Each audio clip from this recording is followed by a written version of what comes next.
Since December of last year, Monolith Soft has been absolutely tearing it behind the scenes, and there is no sign that it is going to be slowing down in this new year. Hey everyone, it's Yggdrasiel, and I hope you all have had a wonderful start to 2024. We have a few different topics to discuss today, all pertaining to Monolith Soft, and a bit as to the ongoings of Nintendo itself as we enter a brand new year with the high hopes that we will have the Nintendo Switch's successor released. It's quite a few things, so I'm going to be going through them, giving you the gist of things, and let's get stuck right in. So then, starting off, the month of December held both an interview with environmental designers at Monolith Soft and also featured two different tech blogs, which included them hosting their own tech seminar. It's quite inspiring to see them reach out to other developers and provide their tech demos, and it's surely a sign that Monolith Soft is moving up in recognizability.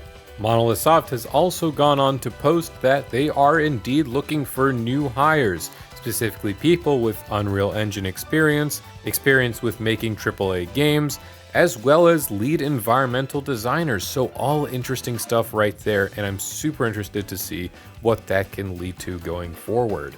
Then, as the month was wrapping up, the Tales of the Rays, a Japanese mobile game entry for the Tales of series, announced a collaboration with Xenosaga. Now, some may ask how it relates to Monolith Soft's current going-ons, when most people know that Xenosaga is owned by Namco.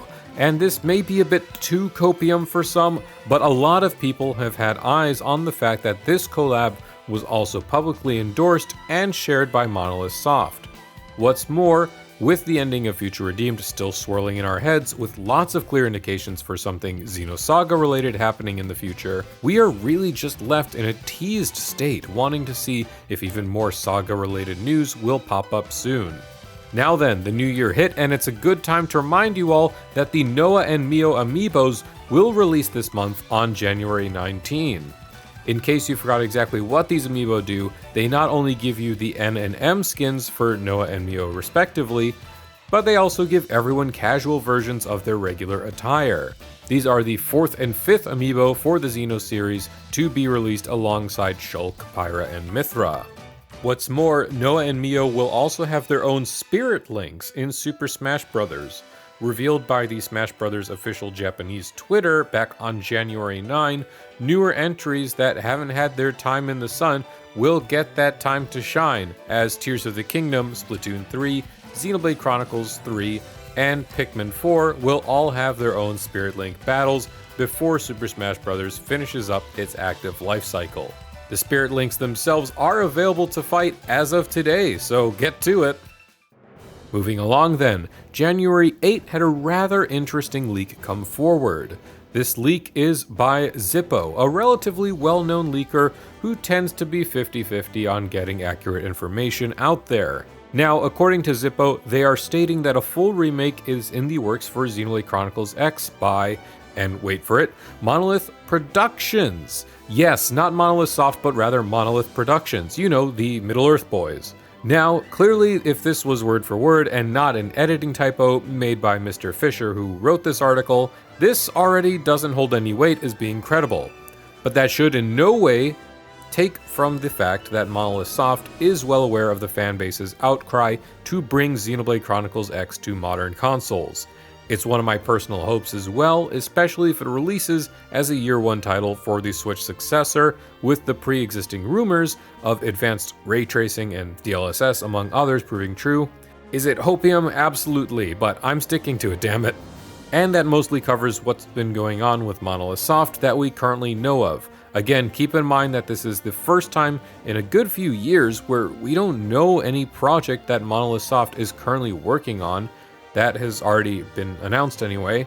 I mean, Tears of the Kingdom is out, Splatoon 3 is rounding out its life cycle, Future Redeemed came out last year and concluded that saga a little bit neatly. Now, I doubt that Monolith Soft's teams are simply twiddling their thumbs in their offices, and instead I'm fairly sure they're working on a plethora of new titles both independently and alongside other teams and studios within Nintendo, and I am eagerly awaiting to see what they have in store for us this year. Now then, before we wrap up this video, I do have two other points I want to discuss regarding the Switch Successor itself. First, back on the 3rd of January, a gaming consultancy firm representative, Dr. Serkan Toto of Kantan Games, went on record to state that the Nintendo Switch Successor will indeed launch this year, and in his words, it is likely an iteration of the current hardware design rather than a revolution. Now, what he's referring to is the clear tendency with Nintendo consoles seemingly to reinvent the wheel on how their console functions. What is the main gimmick and shtick that has been going on for generations of their consoles, really? And to be honest with you, this is exactly what I wanted to hear. The Nintendo Switch is one of, if not their best consoles to date. The formula it brought has been phenomenal, and don't forget that the Nintendo president himself, Mr. Shuntaro Furukawa, has also gone on record to say that features such as Nintendo Switch Online are going to be moved forward to the next generation, keeping players in mind. Now, in my mind, I imagine that by extension means that eShop moves forward, as well as considering NSO has ties to both My Nintendo and that Nintendo eShop. If the Nintendo eShop does move forward, it also ties to one's Switch Online account, and by extension, that could be a good indicator that digital games and players' digital purchases should carry forward to the next console as well. And if I were to take another big breath of hopium, that would also imply compatibility with Nintendo Switch physical cartridges and cartridge compatibility moving forward as well. There is, however, a bit of a damper for some people, and that is that Dr. Toto predicts that the Switch Successor is going to release at $400 US, which is 100 more than what the Switch as a baseline released for back in 2017.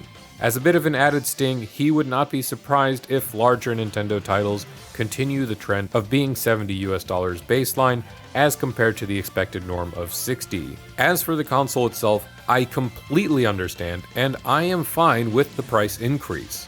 This likely is just an adjustment that factors inflation, growth in technology, and likely also supply and demand of the metals that the console is built with. The idea that games will cost more is an unfortunate reality I, as well as many gamers, find ourselves having to deal with, given that it is an industry-wide trend, but, we have to take the bad with the good, I suppose. And the good is that we can expect the Switch Successor to be announced sooner rather than later.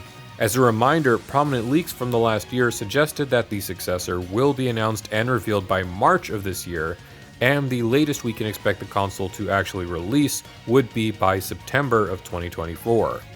Now, this leaves quite a gap in the catalog of games that we can expect from Nintendo this year, up until the new console, with only really the Thousand Year Door HD and Princess Peach's Showtime being the two most prominent games that we know of. However, as this video is being posted, I believe the leaker known as Pioro on X has dropped that we should expect some NSO news today, which could hold out for a little while until the next Nintendo Direct. This time Pioro has gone on to state that the Game Boy Advance will get some NSO love, so let's wait and see. The second and last thing I want to bring up regarding the Switch is that people have started to notice that many Switch titles are no longer in physical production and are getting more and more scarce. At first discovered by Nintendo, who found that the Pikmin 3 Deluxe, Metroid Dread, and Paper Mario the Origami King physical editions are becoming very hard to find on shelves. Discord user Shadowlink unfortunately confirmed that, and through their own research, they found a whole swath of titles which are also in sudden physical scarcity, including Xenoblade Chronicles 2. Perhaps the most eye-catching of these titles, however, is Fire Emblem Engage, which only released just last year. In my mind, this just reaffirms that the Switch is in full wind-down mode, and we should expect to hear news on the next console sooner rather than later. But we don't really know yet, nor just do we know if there are other games out there that are also starting to disappear off the shelves. And that is pretty much all the news I have for you today. It's quite a lot on both the Monolith Soft front as well as the Nintendo front, and all pretty exciting news, I have to say. I can already tell that this year is going to have some amazing things in store for us, but this is where I am going to be ending today's video.